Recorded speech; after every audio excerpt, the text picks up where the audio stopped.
j'ai prié. Amen.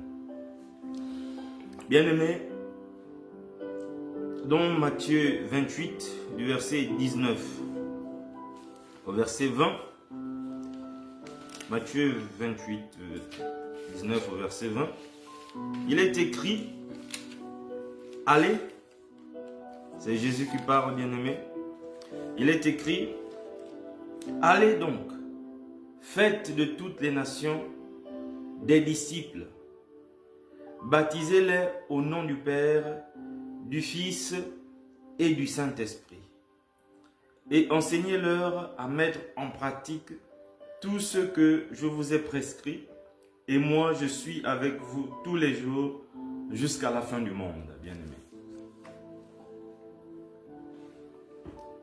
Donc voici la mission que Jésus confie aux disciples.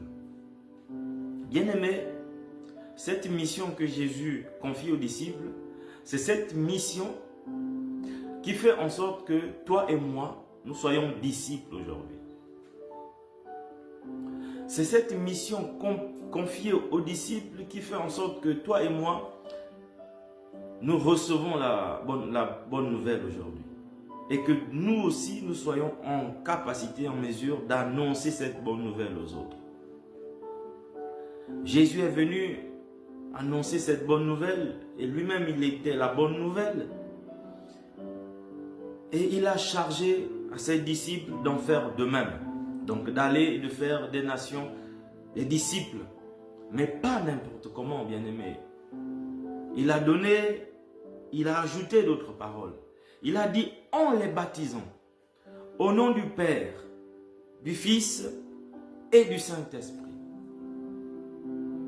Et après les avoir baptisés, enseignez-leur à mettre en pratique tout ce que je vous ai prescrit, en gros ma parole, et je serai avec vous tous les jours jusqu'à la fin du monde. Donc il y a un ordre de choses.